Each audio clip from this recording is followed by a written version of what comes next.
What's going on, dudes and dudettes? So, yes, USC did switch out one of their opponents for the 2024 season.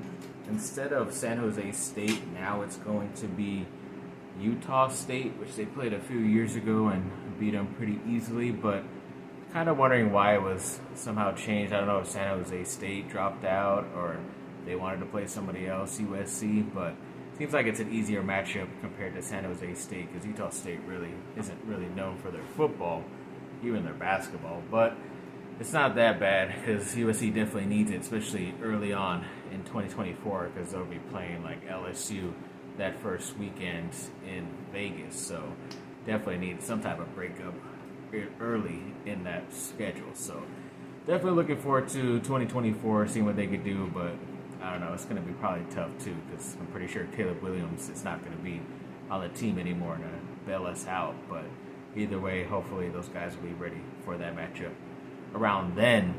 And then also the Pac-12 released their all honors, their first team, second team, and honorable mentions as well.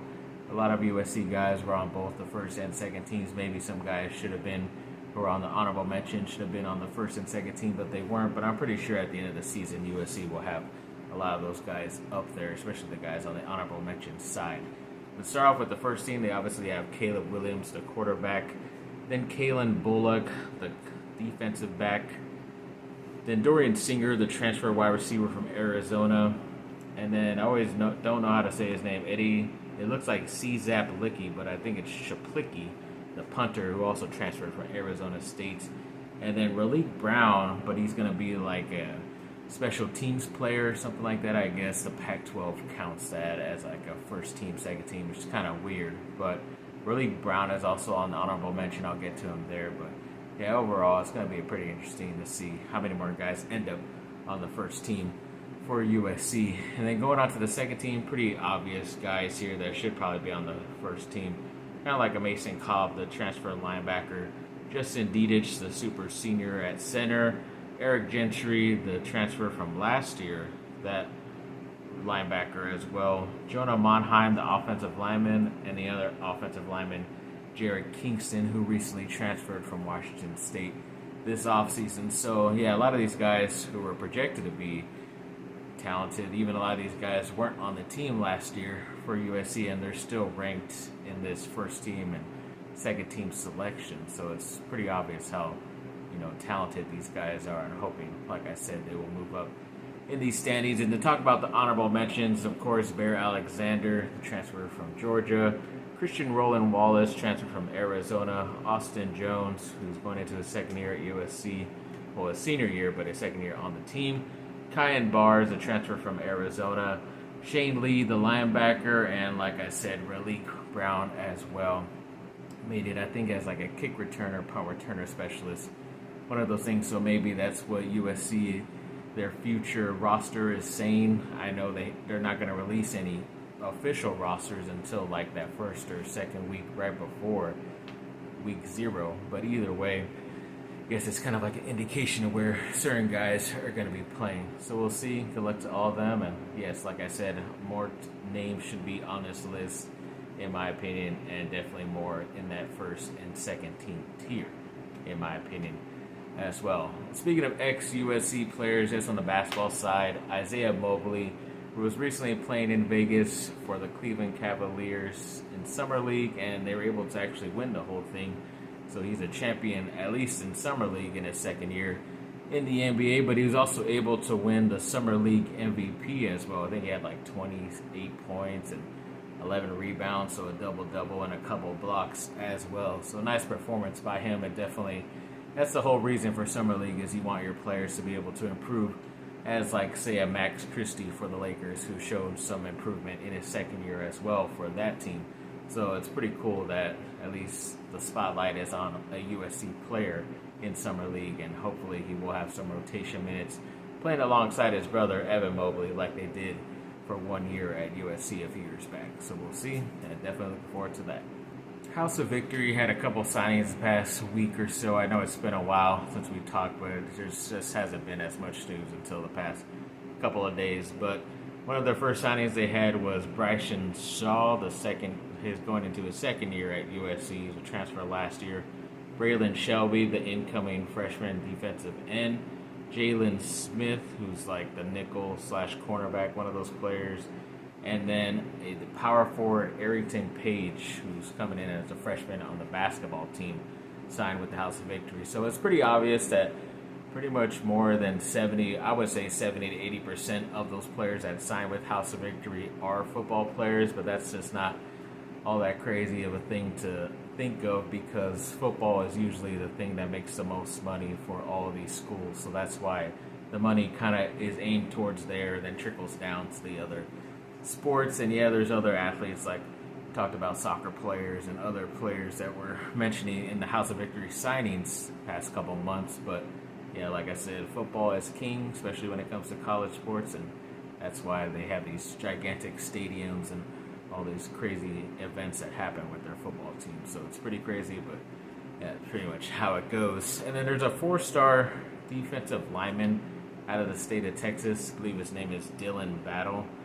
Yeah, he recently is talking about maybe having a USC visit in the future, because he wasn't able to get to USC before this July period. And there's going to be a little bit of a dead period, and then once like high school football and college football starts up, then they could take some more official visits. I think he visited like Arkansas, Texas, places like that out there. But recently he said he's been talking to Coach Sean Nua, the defensive line coach for USC, and it's been going really great. They've been really trying to get him really hard as far as recruiting wise. So he's definitely seen a lot of good signs from there and wanting to visit and maybe growing some more communication with them in the near future. So if we get an official visit from him and another 4-star, especially defensive linemen, stealing them out of the state of Texas, I'm all for that. So definitely looking forward to that and hoping that Battle does end up making its way on the USC campus at some point later this year. So yes, the other day Duke did put out like a special release that they are going to be officially playing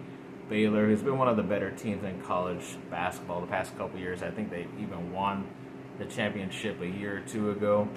And yeah, it's going to be a pretty big game because it's going to be in New York at Madison Square Garden, the Mecca. So it's definitely going to be on prime time on ESPN. I believe that date is around December 20th. So definitely getting a nice non-conference schedule going before they head into the ACC schedule.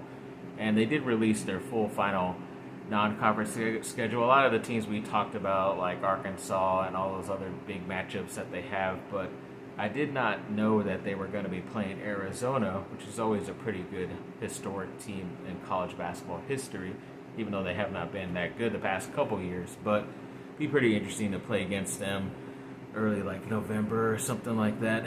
And then right after that, they play in a Champions Classic and play Michigan State. I think I knew they were going to be playing in that Classic. You just never know officially who they're going to be playing. But yeah, Michigan State, it's always nice to go up against them.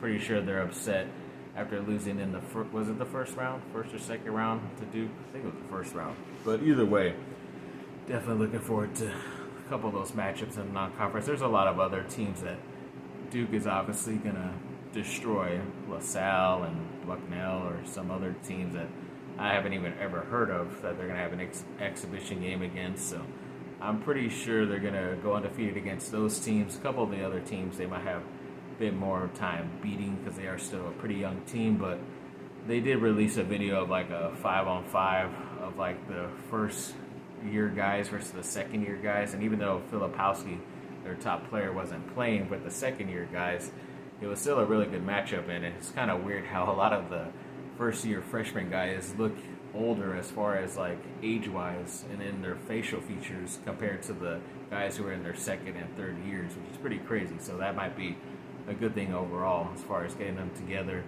and playing for one another later in the future coming up this year. So definitely looking forward to that and March Madness early next year. Apparently, JJ Redick is now going to be a front runner to replace the spot that Jeff Van Gundy left, where he was pretty much part of the trio with Mark Jackson and Mike Breen when it came to the NBA Finals coverage, guys who were commentating during the game. For some reason, they let Jeff Van Gundy go, even though he was one of the more brighter spots, and I thought better when it was compared to Mark Jackson when calling those games. But Yes, they did sadly let him go, but it looks like JJ Redick might be filling in his spot, which is pretty crazy because it's only been like his second year maybe at ESPN, and he's already getting pushed up to this level and going to be covering the finals. Yeah, he did cover some playoff games for ESPN this last season, but yeah, it's pretty crazy if he's going to get it. I wonder how that's going to feel towards the other guys who are ex-players and commentating during these games, and they're not getting pushed up as quickly as him. But it's obvious that he is really good at his job, and he has a lot more better stuff outside, like how popular his podcast is as well. So maybe that's why they're kind of pushing him forward and towards that. So we'll see. Looks like it's going to be pretty interesting stuff for the ex-Duke player.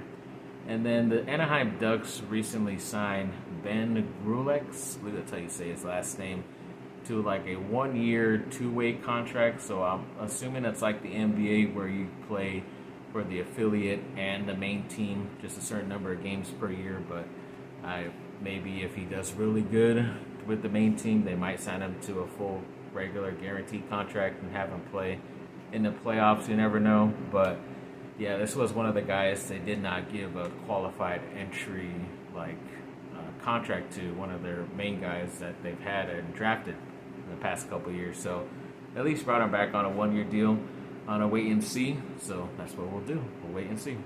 And so the other day, the Lakers ended off Summer League. They did not get to play in like the little mini playoffs or finals, but their last game was, of course, against the Clippers, and they were able to slightly, and I mean slightly, get that victory against them, 104-103. Max Christie and a lot of the guys like Jalen Hood-Schifino, the first-round pick, didn't play, but yes, they were still able to get that victory. So a lot of those other guys looked really good, in my opinion, so that was nice to see. Even Max Christie was honored for All Summer League second team. He averaged like 19 points. Let me get the correct stats. 6 rebounds, around 3 assists, and 2 blocks as well. So yeah, he did have a nice overall Summer League, even though he played about, 3 games, I think. And then that second to last game he had already missed. And then this very last game he missed as well, because they kind of want to, they said it was some type of hip thing, I believe, but I'm pretty sure it was more of, we're going to make sure this guy is healthy going into the off-season training camp and all that stuff right before the season coming up, in another couple of months. So either way, it's looking like one of the lone bright spots. I know a lot of people liked John Castleton, I believe that's his name, the forward or slash center out of Florida. He did pretty well, but there are some inconsistencies there as well. I'm pretty sure that's why he's still on the 2-way contract. Damari Hodge, who was also the other 2-way, looked pretty well. So I don't know, they might just keep those guys on there and see what happens in the regular season. But yeah, either way, looking forward to that NBA season coming up in a couple months later this year. So yeah, thanks for watching, people. Like and subscribe, comment down below. Let me know what y'all think. Have a great day. Bye.